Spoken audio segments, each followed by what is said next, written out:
Opa, Opa, pastor, boa noite. boa noite, tudo bem? Tudo bem? E o senhor? Tudo bem, graças a Deus. Prazer estar com vocês aqui hoje à noite. O prazer é nosso, pastor. É um grande prazer mesmo contar com o senhor aqui nessa noite. Agradecemos por ter aceitado nosso convite. Estamos felizes por contar contigo aqui. É um privilégio.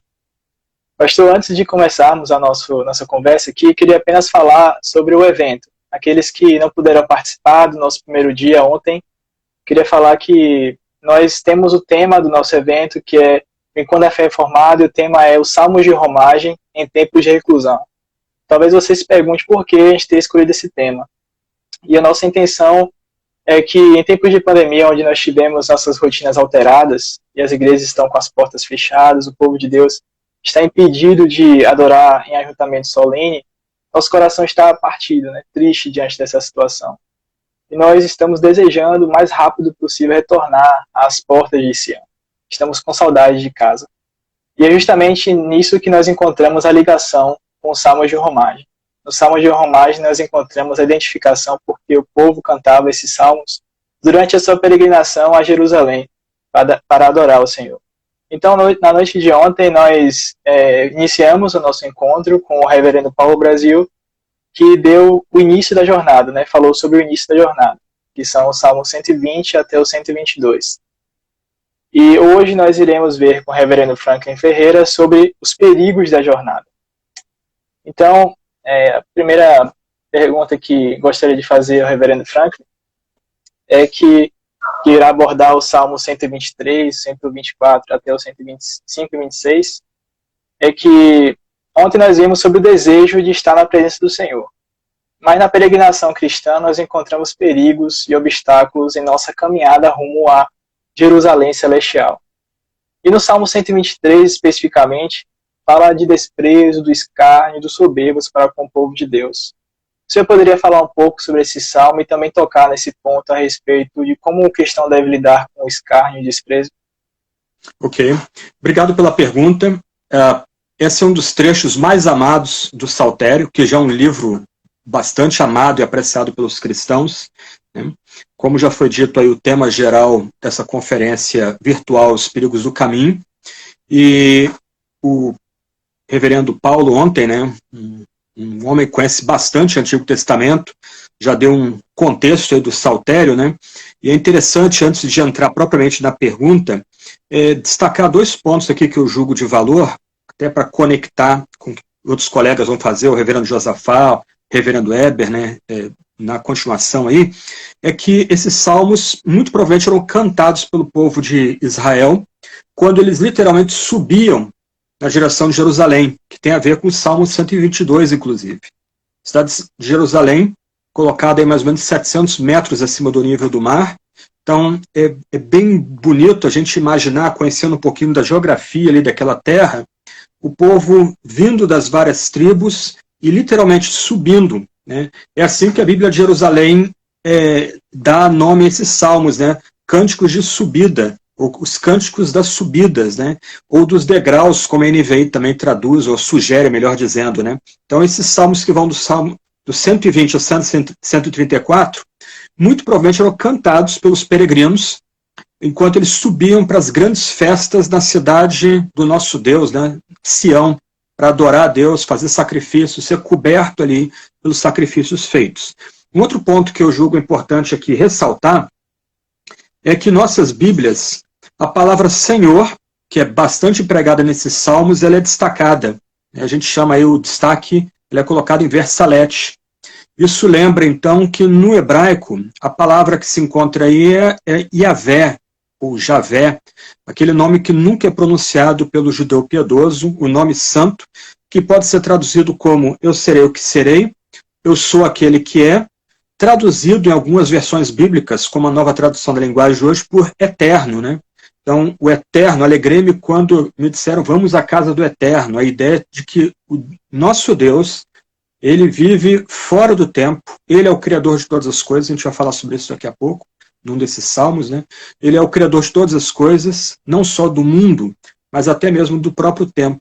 Ele existe fora do tempo e é o criador do tempo, ele é o eterno. Mas também os salmos destacam que esse Deus, Yahvé, o eterno, aquele que é o Deus da aliança. Ele entra num pacto com um povo definido. E ele faz um pacto que ele é sempre fiel, que a gente chama aí de um pacto monergístico, né? Um pacto em que tudo depende do Altíssimo, tudo depende desse eterno. Então são duas observações introdutórias e a gente vai para a pergunta. Né? O Salmo 123 ele fala de o povo de Deus sofrendo desprezo e escárnio. Um ponto interessante aqui é a ligação do verso 1 do Salmo 123 com o verso 1 do Salmo 121, que foi tratado ontem. No Salmo 121, o alvo final é Jerusalém e o Monte Sião. Então, fica óbvio que é um salmo de peregrinação, de romagem, como já foi dito, de subida, né? E agora o salmista, por assim dizer, sobe mais um degrau. Ele vai além de Jerusalém, ele vai além do Monte Sião, ele olha o próprio templo. A ideia aqui de habitar os céus é que o templo ele é retratado aqui como esse lugar da habitação do Eterno, de Yahvé, do Deus que está fora da eternidade, porque ele é eterno, ele vive de geração a geração. Então é interessante notar essa mudança de 2 salmos para cá, né? No Salmo 121, o peregrino é instado a olhar o Monte Sião, e aqui no Salmo 123 ele é instado a olhar o lugar de culto, o próprio Santo dos Santos, onde Deus habita. Né? A Arca da Aliança, os querubins, aquele lugar de celebração, aquele lugar de sacrifício, é para onde nós somos chamados a colocar, ou elevar os nossos olhos, fitar os nossos olhos. Então, um ponto aqui importante, né, quando o crente sofre desprezo e escárnio, ele é chamado a fitar o Altíssimo. A gente lembra aqui que no Novo Testamento, Jesus ele é crucificado fora da cidade, ele é crucificado no lugar de sacrifício.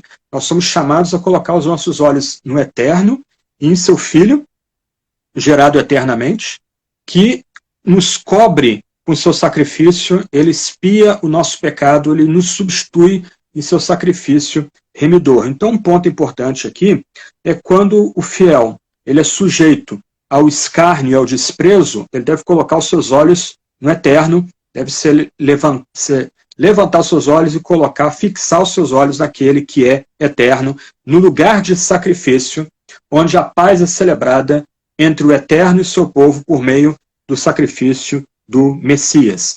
O verso 2 do Salmo 123, ele é interessante porque ele parece mostrar para a gente, aqui é um ponto que talvez seja bom comentar, que a gente tem muita dificuldade em retratar o contexto de cada um desses salmos. Não há muita indicação, mas isso é bom, porque isso mostra que esses salmos têm valor atemporal. Eles não estão presos a algo que aconteceu no passado. Né? Como alguém acabou de colocar um comentário aí que eu achei bem bonito, né? No Salmo 121, o peregrino está a caminho, no Salmo 123, ele chegou ao centro dos centros, né, em Jerusalém, ao lugar de culto ali, o lugar onde o trono de Deus habita, que é o lugar da aliança do Santo dos Santos. Né? Mas os versos 2 e 3 parecem mostrar que esse salmo é um salmo de lamento. Aquele que sofre desprezo e escárnio, ele está no exílio, ele está debaixo de algum tipo de opressor, arrogante, orgulhoso, e que zomba desse povo de Deus. Então, esse que olha para os céus, que espera a libertação a partir do lugar do sacrifício, ele geme debaixo da servidão, ele é debochado, ele é humilhado aqui, e ele implora por compaixão. Mas um ponto, antes da gente continuar, um ponto que é bonito aqui, é que o salmista compara a situação do escravo à situação daquele que olha para os céus. Assim como o escravo parece que fica olhando para a mão do dono para antecipar um gesto, né? Venha, vá, assim é o fiel olhando para a mão, e olha a palavrinha em versalete aí, olhando para Yahvé, o único Deus, o nosso Deus, e esperando que esse que habita no trono, nos céus, venha ter compaixão de nós. Então, Um ponto importante aqui, quando a gente é debochado, quando a gente é sujeito ao escárnio, ao desprezo dos ímpios, a gente tem que olhar para Yahvé, fixar os olhos no eterno e no lugar de sacrifício. A gente deve estar pronto a lamentar nossa sorte, a nossa situação. Nós temos um Deus que nos convida ao lamento, e aqui a gente tem um salmo de lamento. Então a gente tem essa santa liberdade de que aquele que habita nos céus espera que a gente lamente. Então, diante do escárnio, do deboche, da ofensa, nós podemos lamentar diante de Deus e implorar a compaixão. Que o coração de Deus seja movido em nossa direção. Esse é o significado de compaixão. Nota que 2 vezes é citado esse anseio, verso 2 e 3. Tenha compaixão de nós. Tem compaixão de nós. Aí olha que bonito. No verso 3, o nome do Deus da aliança é citado de novo. Yahvé, aquele que é o eterno. Em outras palavras, o salmista, ele lamenta a sua situação.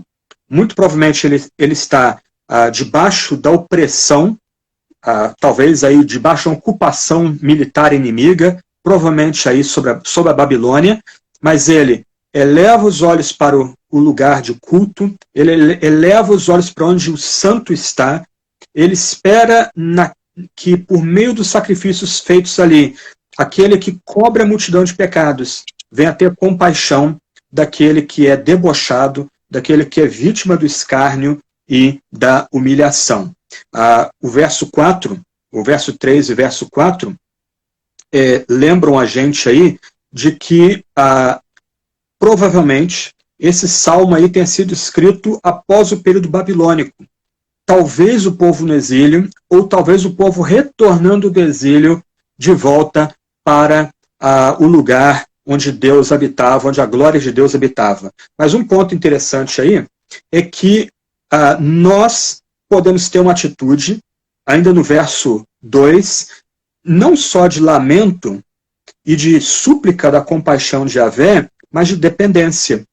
Assim como o escravo depende do seu senhor, assim como a escrava depende da sua senhora, nós dependemos de Deus. É Ele que tem o favor e é Ele que derrama 2 vezes, 3 vezes até, compaixão sobre nós. É interessante o verso 3, para quem gosta aí de estudar a liturgia, a história da liturgia, o chamado Kyrie eleison vem desse verso aqui. Tem compaixão de nós, Senhor, tem compaixão de nós. Na liturgia, então, o clérigo vai citando, fazendo algumas citações focadas no perdão divino, na graça divina, e a comunidade vai implorando, tem compaixão de nós, Yahvé, tem compaixão de nós, Eterno, tem compaixão de nós, Senhor. Então, quando nós enfrentamos o deboche e o escárnio, nós podemos aprender nesse salmo que a gente tem que manter os nossos olhos fixos no Eterno e no seu lugar de sacrifício, que é onde nós encontramos o Eterno. Nós não podemos chegar a Ele sem esse sacrifício, sem passar pelo lugar de sacrifício. Tá? Segundo ponto, a gente tem a liberdade de lamentar o escárnio, o deboche, a humilhação, a ocupação, estar debaixo do poder do estrangeiro. A gente tem aqui, ganha a liberdade de lamentar a nossa situação. Do outro lado, a gente é chamado a depender desse Deus, mantermos em atitude de dependência, e por último, a gente é chamado a suplicar compaixão, a implorar compaixão. E é interessante que, mesmo a situação sendo desfavorável, a situação aqui de cativeiro, o povo, ou aquele que ora, ele tem a confiança de que essa compaixão virá, não uma oração vazia. Então são algumas lições que a gente aprende no Salmo 123. Maravilha, pastor. É glorioso pensar nisso. Bom, agora caminhando para o nosso Salmo 124, e nós também podemos ler que algum tema é semelhante, no sentido de que também se fala de inimigos, também se fala de pessoas que oprimem o povo de Deus, inimigos que se levantam contra o povo de Deus. Você pode discorrer essa ideia de que o Senhor está ao nosso lado nessas circunstâncias, de que o nome do Senhor é nosso socorro, como o Senhor mesmo falou, o Eterno, Yahvé. Você pode falar um pouco sobre isso? Muito boa pergunta, ok? Então vamos lá. É interessante que esse cântico é o segundo cântico, deixa eu confirmar aqui, exato, é o segundo cântico que menciona a autoria. Esse é um ponto interessante aqui. Vários desses salmos não têm autoria, provavelmente escritos aí no período do exílio ou do pós-exílio, os eruditos vão debater aí, mas esse salmo tem autoria, ele é reputado aí como Salmo de Davi, o grande rei da casa de Israel, aquele grande homem que unificou as tribos, reinou sobre as tribos, foi amado por Deus, coberto pelo favor divino, né? Então esse é um ponto curioso, um ponto que a gente pode notar no Salmo 124. Mas o ponto aqui é discorrer sobre a ideia do Senhor está ao nosso lado, como foi perguntado. Alguns pontos aí antes de chegar a essa expressão aí, no verso 1 a gente vê que esse salmo, diferente do Salmo 123, que é um salmo de lamento, aqui a gente tem um salmo de gratidão, e gratidão pelo livramento. O povo louva a Yahvé, nossas traduções aí, o Senhor, né, louva o Eterno, porque Yahvé livrou o povo de perigos. E aparentemente há dois perigos que são cobertos aqui, ou são mencionados aqui. O primeiro perigo é a conquista militar. Parece que Deus livrou o povo de conquista militar, de uma derrota nas mãos de inimigos que cercavam o povo ali, né? Então esse é um ponto interessante aqui no Salmo, né? Não fosse o Senhor, né? Não fosse Yahvé que esteve ao nosso lado, quando nossos inimigos se levantaram contra nós, eles os teriam engolidos vivos. É bem interessante, não é a primeira vez da Bíblia que um exército invasor é comparado a uma bocarra escancarada, devorando, engolindo tudo ao seu redor, né? Mas, do outro lado, é interessante que é celebrado aqui livramento no deserto. Né? As expressões do verso 4 e do verso 5 remetem a uma experiência curiosa que acontece no deserto de Israel até hoje, né? Por causa de chuvas muito fortes, a água desce do norte para o sul, e do nada, no meio do deserto, surgem literalmente cataratas de água. Algumas vezes pessoas até morrem afogadas e tentam se abrigar no que eles chamam de wadi, né? Aquelas entrâncias dentro da terra, e de repente um monte de água cai ali porque choveu em algum ponto ao norte, a água veio com força. Então é interessante que esse salmo, reputado aqui como de Davi, celebra um duplo livramento. O livramento da mão dos inimigos e da própria criação desordenada, criação sob o pecado. E é interessante, então, que quem livra o povo desses dois desafios é Yahvé, de novo, é o Deus da aliança, o Deus que pactua com um povo, um pacto que é exclusivo, um pacto que é monergístico, um pacto que é soberano, e porque Deus pactuou com esse povo, Deus trouxe livramento, Deus esteve ao lado do povo. É uma imagem muito bonita. A ideia aqui e aqui a gente entra literalmente no coração do que a gente chama de teologia da aliança, é que mesmo em fraqueza, mesmo em lamento, pensando no salmo anterior, mesmo sendo pecadores, Deus permanece fiel ao seu povo por causa da sua aliança. Deus é fiel ao povo não por algo que o povo faça ou deixa de fazer, ainda que o povo é chamado a, por assim dizer, cumprir a sua parte da aliança. Deus permanece fiel à aliança porque Deus é Yahvé, ele jurou pelo seu próprio nome e ele é sempre fiel ao seu pacto. Por isso, Deus está ao lado do seu povo. Deus fica ao lado dos remidos, fazendo a conexão com o salmo anterior, Deus fica do lado daqueles que olham para o trono de Deus no céu, isto é, no templo, onde Deus é adorado, onde a glória de Deus habita e onde são feitos os sacrifícios expiatórios que remetem a gente ao grande sacrifício de Jesus no Novo Testamento. Então, o ponto aqui é que a vitória do povo é garantida não porque o povo de Judá, ou no caso aqui o Israel unificado, tem um grande exército, um exército muito potente, um exército muito forte, né? Até porque, se o salmo é davídico, agora que Israel começa a se equiparar em termos de tecnologia militar com as nações ao seu redor, né? Anos antes, na época dos juízes, os filisteus eram muito mais tecnologicamente avançados do que Israel. O povo aqui alcança a vitória, e o povo aqui é salvo da natureza desordenada, da criação desordenada sobre o pecado, por causa de Deus estar do nosso lado, por causa da aliança de Deus que é inquebrantável. Então, o cristão ele pode descansar no fato de que se nós estamos dentro do âmbito da aliança, se nós somos cobertos pelo sangue da expiação, que a gente agora tem que fazer a conexão com o Novo Testamento, com o grande sacrifício de Jesus no Novo Testamento, nós não precisamos temer os nossos inimigos ao nosso redor. A gente não precisa temer exércitos invasores, a gente não precisa temer os exércitos heréticos que se cercam a igreja. A gente não precisa temer uma pandemia de doença que vem da criação desordenada, porque Deus está do nosso lado. Ele é por nós. Ele está presente ao nosso lado. E é interessante que o resto do Salmo mostra exatamente esse livramento. O curioso verso 6, né? Bendito é o Senhor, né? A ideia de que Deus é abençoado. Ele é abençoado por quê? Porque ele, por assim dizer, arrancou os dentes do inimigo. Ele salvou a gente do laço do passarinheiro, né? Ele não permitiu que a gente ficasse preso na armadilha. E voltando à ideia da peregrinação, da subida, né?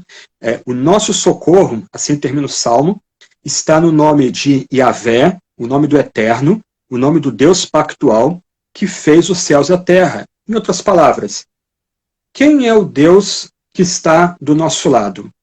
É bem bonito isso aqui.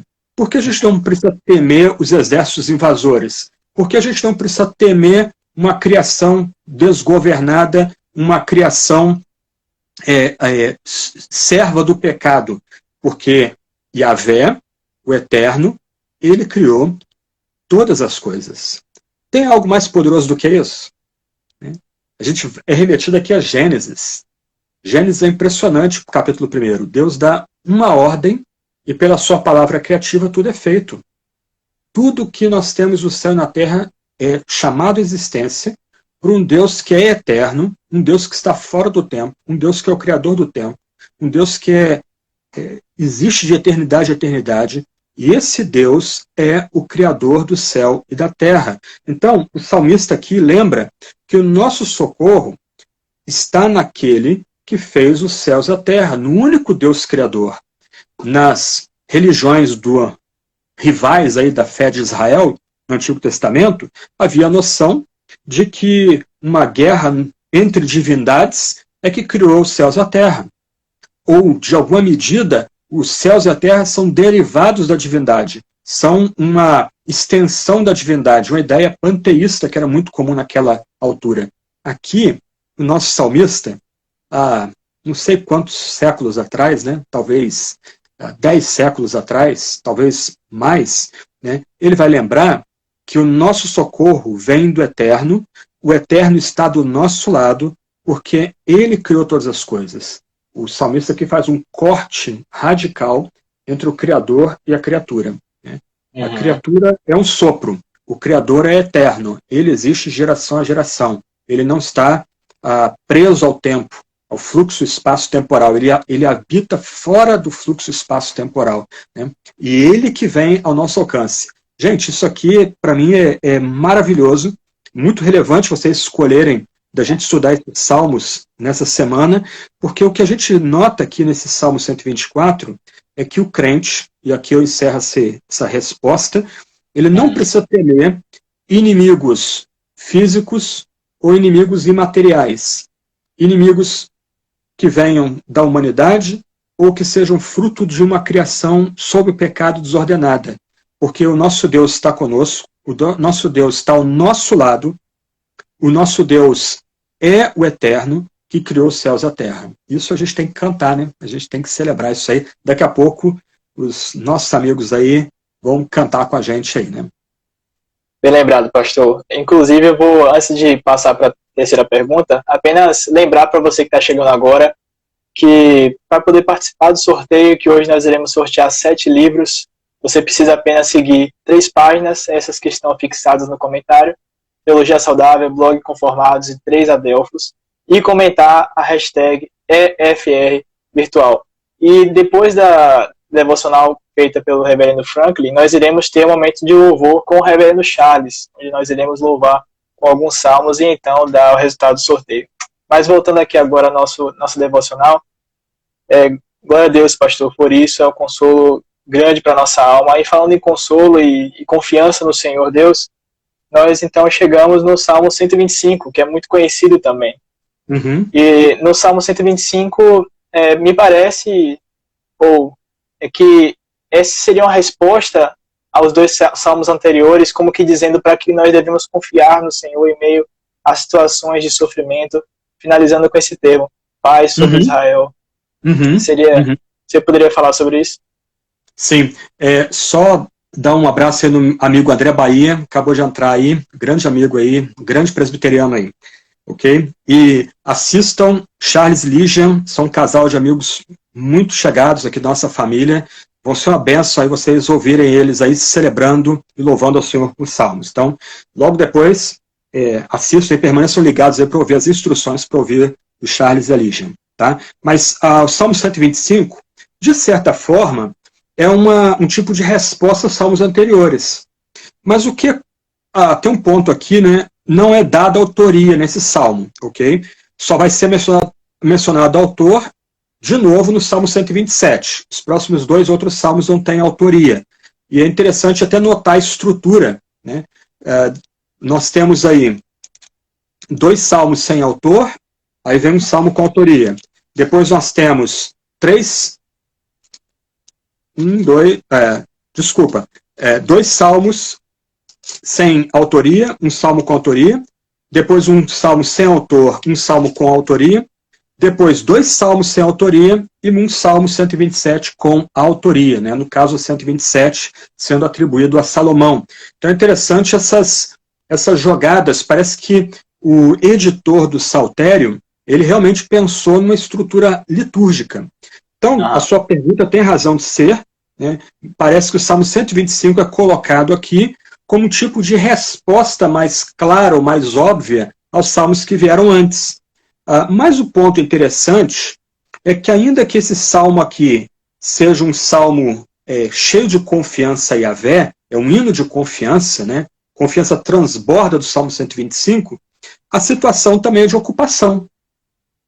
Parece que é uma situação também, versos 3 e 4 e 5, parece que o povo eleito, o povo da aliança, está debaixo da ocupação. Provavelmente, então, esse salmo também seja o salmo do período do exílio ou pós-exílio, onde o povo ou está longe da sua terra amada, ou está na sua terra amada, mas como um território ocupado. Ok? Então, o salmo primeiro, o salmo 125, os versos 1 e 2 são muito conhecidos e muito amados, como você mencionou. Eles começam: os que confiam no Senhor são como o monte Sião, que não se abala, mas continua firme para sempre. Como em volta de Jerusalém estão os montes, assim o Senhor está ao redor do seu povo, desde agora e para sempre. Eu vou deixar a explicação desses textos mais para diante, ok? Mas um ponto importante que você deve notar, nos versos 3 e 4, parece que o povo de Israel / Judá não só está debaixo da ocupação, ou longe no estrangeiro, né, longe de Sião, mas no estrangeiro, mas parece, isso é triste, que alguns de Judá estavam cooperando com essa potência estrangeira. Eles estavam colaborando voluntariamente. Seria o que a gente chama aí, né, na linguagem contemporânea, quinta coluna, né? Traidores dentro de uma nação, né? Isso é triste, porque ainda que os salmos sejam um hino de confiança, há um transbordar de confiança nos primeiros 2 versos, os versos finais, 3 a 5, são uma súplica para que haja livramento, né? Há uma esperança de que o cetro do ímpio, um tipo de bastão que o rei carregava, né, para demonstrar sua autoridade, não vai permanecer para sempre na terra dos justos. Haverá livramento. Os justos, para que os justos não comecem a praticar iniquidade.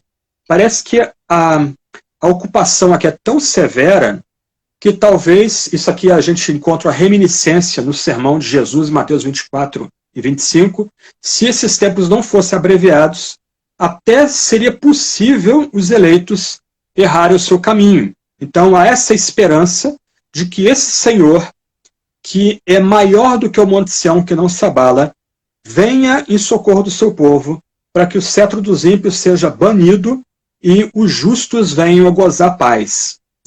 Aí é uma súplica no verso 4 para que o Yahvé faça o bem, aqueles que são bons e retos de coração. Mas, verso 5, é pedido aí o julgamento sobre aqueles que apostataram, aqueles que traíram o povo da aliança. Infelizmente isso acontece, né? Acontecia no passado, no povo da aliança, acontece hoje também, já que a gente continua sendo o povo da aliança, muitas vezes aqueles que estão conosco, que cantam conosco, que proferem esses cânticos de romagem, de subida junto conosco, eles vão se render às forças de ocupação que estão entre nós.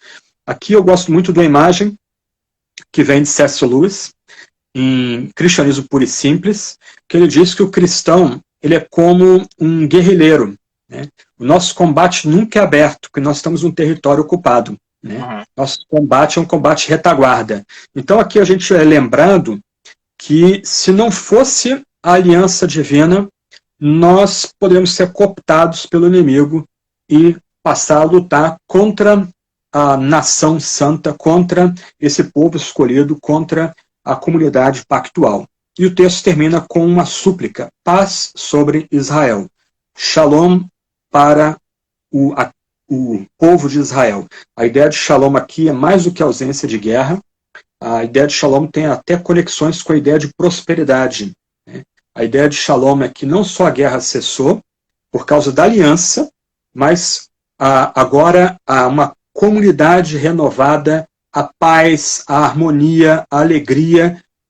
É bem rica essa noção de paz. Então, o Salmo começa com grande confiança, ainda que sob a ocupação, ainda que sob o inimigo. O Salmo tem uma nota trágica, porque há uma imprecação contra aqueles que se desviaram, e parece que eles se desviaram voluntariamente, eles abandonaram a sua herança, mas o Salmo volta a terminar com essa exclamação: paz sobre Israel. É uma grande bênção, né? Que Deus traga shalom sobre todo Israel, que Deus traga prosperidade, o fim das guerras, traga harmonia para aqueles que pertencem a Israel. Amém, pastor. Reverendo, ainda nesse Salmo 125, tem essa citação que o senhor falou a respeito de que o Senhor, assim como os montes de Sião, aqueles que confiam no Senhor são como os montes de Sião que não se abalam. Mas também no versículo 2 fala que, como em redor de Jerusalém estão os montes, assim o Senhor em derredor do seu povo. Então é interessante que, normalmente, nós podemos até entender que os montes de Sião, realmente, né, geograficamente, eles circundam a cidade de Jerusalém. Mas então o texto muda e fala que o Senhor é quem está em volta do seu povo. E o senhor poderia falar sobre essa questão de que, sendo Deus grande, santo e todo-poderoso, nós, pequenos pecadores, e a palavra mesmo assim diz, o Senhor está em volta do seu povo. Você poderia falar sobre isso? Esses dois versos são muito amados e conhecidos. Até a gente canta, pelo menos cantava no passado, né? Havia um cântico muito bonito, eu fico confiando no Senhor sobre o Monte Sião, né? Então a gente gravava isso do passado, cantando esses salmos. Mas alguns pontos importantes aqui para a gente entender esses dois versículos, que são muito bonitos.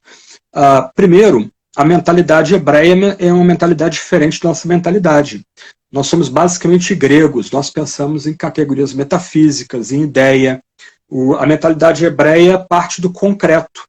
Então esse é um ponto bonito aqui nesses salmos, salmos de peregrinação, salmos de romagem, salmos de ascensão, né? Também chamados aí de salmos dos degraus, né? Subindo na direção de Jerusalém, cidade santa. A ideia aqui é que o salmista usa uma imagem concreta para falar de Deus. Assim como os montes são inabaláveis, assim é o Senhor, né? Então a ideia é que, partindo de algo tátil, concreto, algo que é sensorial, se fale daquele que é mais elevado do que a gente, mais elevado do que toda a criação. Então esse é um ponto.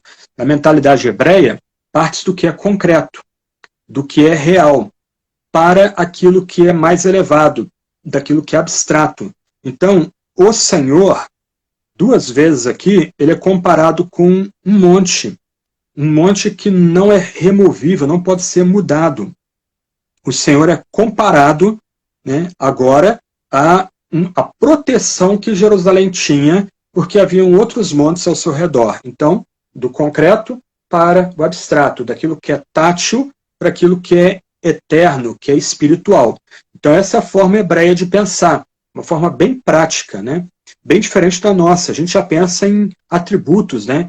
Porque o salmista não parte aqui para falar da estabilidade que há em Deus, da fidelidade de Deus, da eternidade de Deus, né? A eternidade é pressuposta pelo próprio nome de Deus, Yahvé, né? Os que confiam em Yahvé, assim Yahvé está ao redor do seu povo, mas o salmista é como se ele falasse para crianças. Né? Isso é bonito, porque isso aqui lembra para a gente porque os salmos têm valor permanente, todos os crentes amam os salmos. A linguagem dos salmos é claramente entendida, partindo do que é concreto para o que é abstrato. Mas um ponto importante aqui, pensando no contexto, é que era muito comum na antiguidade as cidades principais serem construídas sobre as montanhas, os montes. Então eu tenho um mapa aqui tridimensional de Israel, né? Então você passa a mão aqui, consegue ver aqui as depressões na terra, né? Então, se você notar aqui, Jerusalém está no ponto mais elevado de toda a terra. Né? Jerusalém fica mais ou menos 700 metros acima do nível do mar. Então, isso era muito comum na época da antiguidade, era do ferro, era do bronze, antiguidade clássica, que as cidades principais, as capitais, sobretudo, fossem colocadas nos lugares mais elevados. E a Jerusalém era colocada numa cadeia, num tipo de cadeia montanhosa. Haviam outros montes ao redor do lugar escolhido, né, chamado de Sião, lugar para culto. Então, humanamente falando, a cidade de Jerusalém era super abrigada. Somente com avanços tecnológicos posteriores, como na época da Babilônia, sobretudo na época dos romanos, aí acabou as defesas de Jerusalém. Jerusalém está num lugar elevado já não fazia mais diferença, como outras cidades da antiguidade. Mas Atenas, Roma, todas elas construídas sobre os montes. Então, o salmista se serve de algo que era comum naquela época, uma cidade para melhor defesa ser construída num lugar mais elevado, num platô mais elevado da montanha, para falar da confiança que a gente pode ter naquele que é eterno, em Yahvé, no Deus do pacto.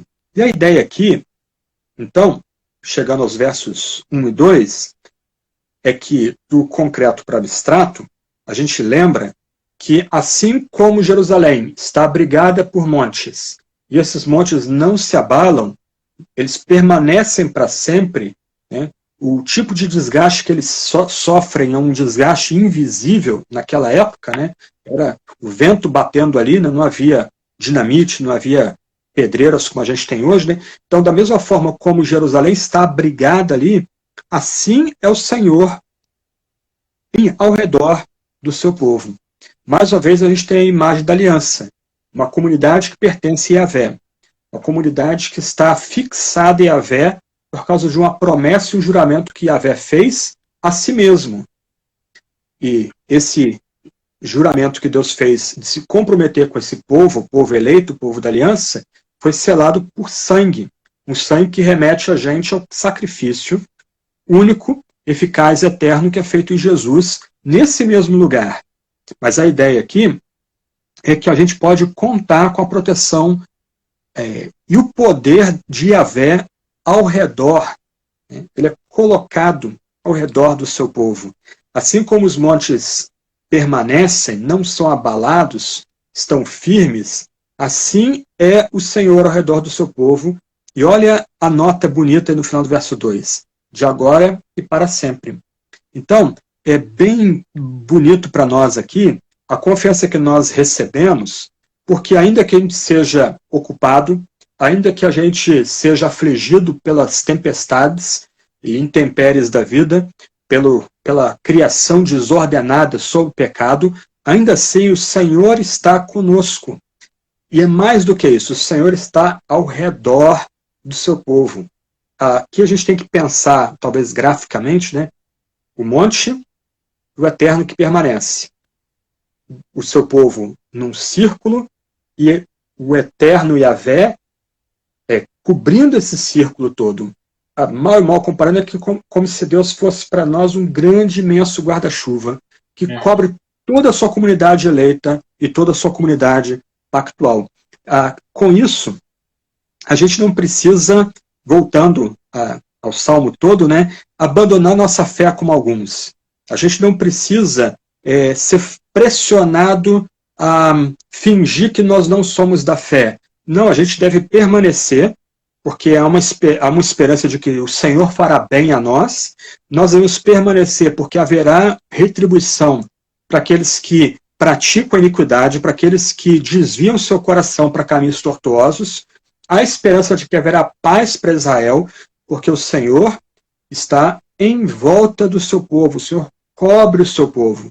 A imagem aqui remete a gente à imagem de Jesus no Novo Testamento, que ele está pronto a, como a galinha, envolver os pintinhos com suas asas. Uma imagem tão bonitinha.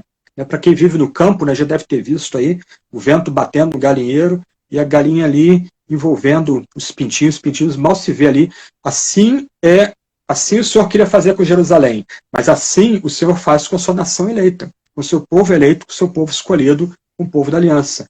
O Senhor, ele envolve o povo, ele cuida, ele zela pelo povo. E a montanha é um sinal disso. Já que o Monte Sião não se abala, assim o cuidado do Senhor vai ser para sempre. Assim é de agora e para sempre.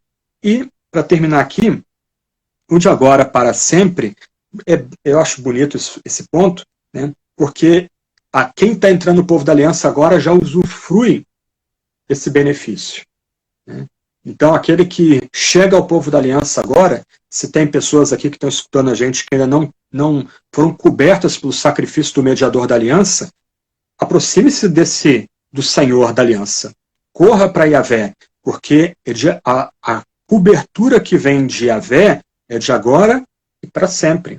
Então, a gente pode correr para Yahvé aqui agora e a gente vai ser abrigado por esse que permanece para sempre com o seu povo. Esse que zela para sempre, cuida para sempre do seu povo. Realmente é um salmo muito bonito, né? Eu só leio de novo aqui os versos 1 e 2. Os que confiam no Senhor, e olha, aqui há um requerimento, né? Para ser parte do povo da aliança, eles têm que confiar em Yahvé, confiar no Eterno. E confiam no Senhor, são como o Monte Sião, que não se abala, mas continua firme para sempre. Então, a nossa peregrinação, mesmo sob ocupação, mesmo sob o governo estrangeiro, mesmo com pessoas que pertenciam à aliança, traindo a aliança, aqueles que confiam em Yahvé, eles estão firmes para sempre. São como o Monte Sião. E aí, como em volta de Jerusalém estão os montes, o Senhor está em volta do seu povo que crê de agora para sempre. Creia em Yahvé, corra com fé para Yahvé, porque Ele vai cobrir você de agora para sempre. Amém, amém. Pastor, o Senhor tem falado coisas que têm trazido muita edificação e consolo para nossas almas. E chegando agora no nosso último salmo, o Salmo 126, o tema ainda é consolo, ainda é descanso e confiança no Senhor Deus, Yahvé. Então, no Salmo 126 é conhecido por trazer esse alento, esse consolo. O Senhor poderia falar sobre como esse consolo que o Senhor tem dito a respeito do pacto do Senhor que é fiel à sua igreja, à sua palavra, como é que nós, em tempos de pandemia, em tempos de coronavírus, podemos ter esse consolo no Senhor diante do Salmo 126. Eu vou ler o Salmo aqui todo, um Salmo pequeno, 6 versículos, e depois eu respondo sua pergunta. Quando o Senhor restaurou a sorte de Sião, ficamos como quem sonha. Então a nossa boca se encheu de riso e a nossa língua de júbilo. Então, entre as nações se dizia, grandes coisas o Senhor tem feito por eles. De fato, grandes coisas o Senhor fez por nós, por isso estamos alegres. Restaura, Senhor, a nossa sorte. como as torrentes do Negueb. Os que com lágrimas semeiam, com júbilo ceifarão. Quem sai andando e chorando enquanto semeia, voltará com júbilo, trazendo os seus feixes. Realmente é um salmo muito bonito. Todos esses salmos são muito bonitos, muito bem escolhido aí por vocês, a considerar essa semana um saltério dentro do saltério, um inário dentro do inário, né? Então, vamos lá, o que a gente pode receber de alento olhando para esse salmo aí? Mais uma vez, o salmo não menciona autoria, né? Diferente do que a gente já viu no Salmo 122 e no Salmo 124, não é mencionado autor, mas o salmo parece ter uma datação um pouco diferente. Ele não é um salmo da época do exílio, provavelmente é um salmo escrito após o exílio e com o povo tendo permissão de retornar à sua terra amada.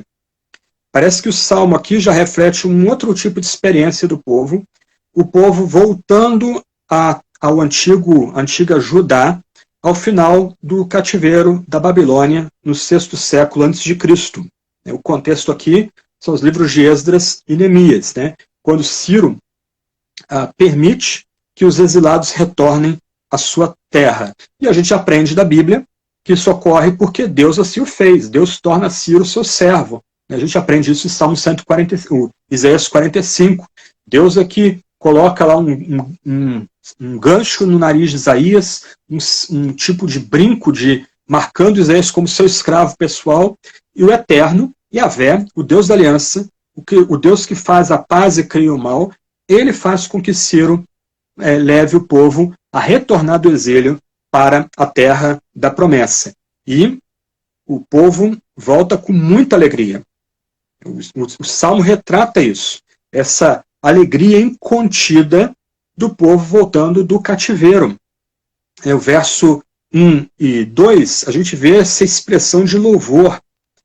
E aqui a gente tem que resistir a ver o leitor original não como um europeu, um anglo-saxão, um brasileiro, um latino, né? Aqui a gente tem que imaginar o judeu vibrando e celebrando pelo que Deus está fazendo. O povo está retornando do cativeiro para sua amada Sião, para o lugar onde o trono de Deus habita. Então, quando Yahvé restaura a sorte de Sião, aqui é descrito, né? Os que retornam do cativeiro ficam como quem sonha. Nossa, olha o que Deus está fazendo no nosso tempo. É inacreditável. Jerusalém foi arrasada. Os nossos reis foram mortos ou levados cativos. Os príncipes foram levados para o cativeiro. Os melhores dos nossos filhos passaram a servir nações estranhas. Mas Deus os fez retornar desse cativeiro. Então, aquele que retorna, aquele que é restaurado, está como que espantado, né, como quem está sonhando acordado ali. E aí, ele lembra a mentalidade aqui hebreia concreta, ele retrata sua boca cheia não de comida, mas de riso. Aqui a gente tem uma estrutura bem da poesia hebraica, né, um paralelismo aqui, né, para enfatizar esse ponto. A boca cheia de riso e a língua cheia de júbilo. E aqui é, mais uma vez, a imagem concreta, quer dizer, o riso bem largo, pelo que Deus fez, e a língua não consegue parar de louvar a Deus, dar glória, glória, glória, pela libertação de Deus. E um ponto aqui, o Salmo realmente é encantador, é que esse louvor era tão intenso, que até os gentios, os goim, aqueles que não pertenciam à aliança, estão espantados. Olha o que os estrangeiros dizem. As nações ao redor, né, olhando o povo voltar do cativeiro, aquela multidão voltando para a terra que era deles 70 anos antes, foi tudo destruído, o templo arrasado, tá? Eles louvando, louvando, louvando. O que as nações dizem? Olha as grandes coisas que Yahvé fez por eles. É bem interessante aqui que nós temos um vislumbre do papel missionário do povo de Yahvé no Antigo Testamento. O papel da nação eleita era testemunhar a glória de Yahvé de tal forma que os gentios pudessem ser convidados a entrar na nação e celebrar o Deus da nação e ser cobertos também pelos sacrifícios feitos pela nação. No Antigo Testamento fala-se muito aí do estrangeiro, né, o cuidado que o povo de Israel tem que ter com o estrangeiro, mas a gente já cometeu um erro muito grande se nós cometermos um anacronismo e acharmos que no Israel de Deus, no Antigo Testamento, o estrangeiro poderia viver num tipo de gueto, como a gente tem em cidades europeias, por exemplo, em Paris, Saint-Denis, por exemplo, se tornou um bairro de árabes em que a própria polícia francesa tem medo de entrar ali, né? Em Israel, o estrangeiro é mais que bem-vindo. O estrangeiro tem que ser recebido, mas como Raabe e como Ruth, se colocando debaixo da aliança, sendo cobertos pelo sacrifício da aliança, obedecendo às exigências da aliança, do pacto, né? Sendo parte agora desse povo. Então é bonito que esse salmo é um vislumbre desse caráter missionário do povo de Israel. O povo de Judá louvando e celebrando e louvando com todo o seu fervor, com todas as suas forças, e os estrangeiros dizendo, olha o que o Senhor, olha o que o Eterno fez por eles. Aí o salmista responde, de fato, grandes coisas fez o Senhor, por isso nós estamos alegres. Mais uma vez, verso 2 é importante, essa alegria demonstrada. Isso é parte da mentalidade hebreia. A alegria não é algo introjetado, mas é algo que é expandido para fora, é mostrado para as pessoas. Fica óbvio pelo rosto, pelo riso, pelo som que vem da língua, que a pessoa está alegre. E aqui, os santos judeus estão alegres, porque eles tiveram a sua sorte restaurada, eles estão voltando para Sião, voltando para a cidade que repousa sobre os montes, voltando para a cidade onde Deus colocou o seu coração ali. E aí o salmo termina com um pedido, né?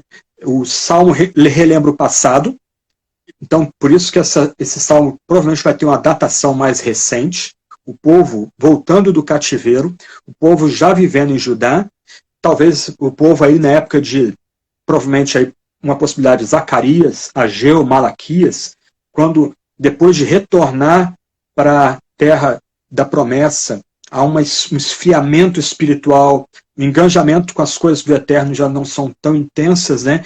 Então, aí, tendo relembrado ao retorno do cativeiro, tendo relembrado o grande júbilo com que aquele retorno foi vivido. A gente pode imaginar aqui o povo vindo do que seria hoje a região do Iraque, né? Atravessando ali o deserto, e eles vêm cantando e louvando o tempo todo, porque 70 anos depois da destruição da Babilônia, 586 a.C., na mão de Nabucodonosor, agora eles estão vendo que as promessas de Deus se cumpriram. O que Deus falou pela boca de Jeremias, falou pela boca de Isaías, de fato se cumpriu. O povo está voltando. Então eles, aqui, num período de estagnação espiritual, uma possibilidade, eles estão relembrando uma grande libertação do passado, como o povo celebrou no passado. Então, eles pedem, os que oram esse salmo, restauração. A ideia aqui das torrentes do Negueb, o Negueb é a parte mais ao sul, né, de Israel, mais desértica, onde havia água também, quando havia chuvas mais ao norte. Então, as chuvas vinham com força pelo Rio Jordão, por outros veios, e daqui a pouco, do nada, do meio do deserto, sai aquele jorro de água. Então, aquele que ora o salmo relembra a libertação do passado, a grande glória da libertação do passado, mas pede para Deus fazer o mesmo no tempo presente.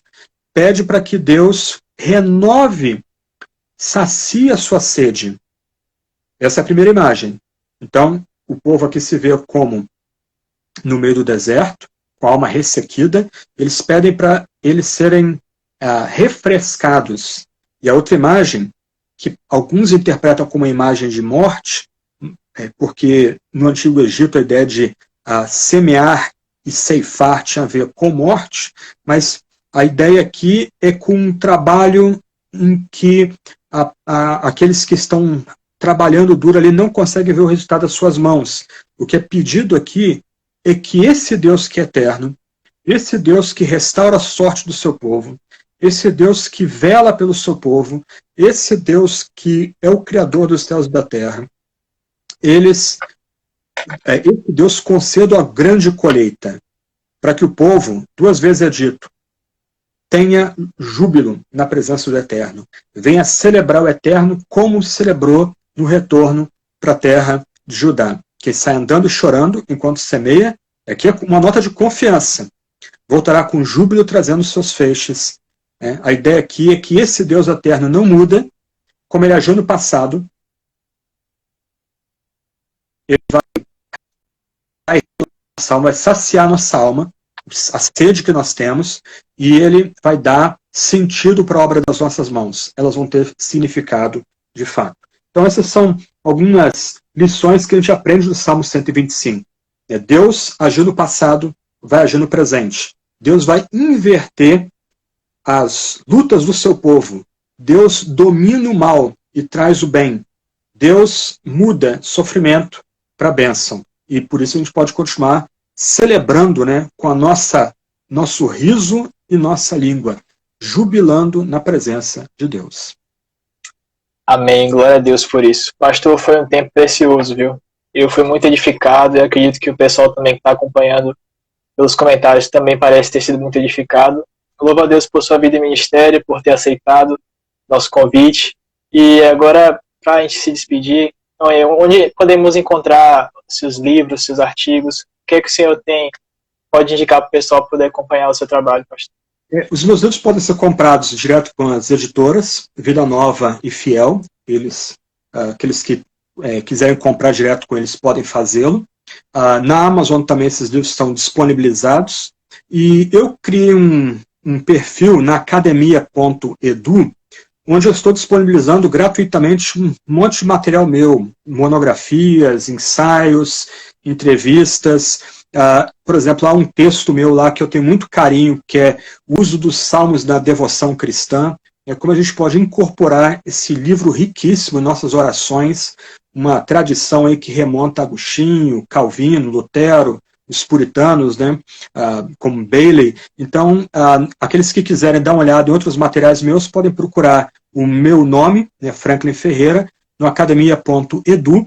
Então você tem lá um monte de material para você baixar gratuitamente. Eu acho que tem que fazer um cadastro, me parece, mas também o cadastro é gratuito, e você pode acessar o material ali e baixar o material também. Tá? Muito obrigado pela oportunidade, Deus abençoe aí o Inconformados. Eu agradeço ao Samuel, que fez o meu campo é com vocês também, o Vitalino. Deus abençoe o Samuel Vitalino e o ministério dele nos Estados Unidos também. Tá bom? Posso orar com vocês? Amém. Pode, claro. E aí você encerra aí pra gente aí. Beleza. Senhor, muito obrigado por esses salmos. Ajuda-nos a orá-los. Ajuda-nos a nossa devoção a ser guiada por esses salmos. Ajuda-nos a ter confiança de que, ó Deus eterno, o Senhor está conosco. O Senhor está ao nosso redor. O Senhor nos dá estabilidade pela Tua presença. Ajuda-nos a nos jubilar na Tua presença, nos alegrar na Tua presença.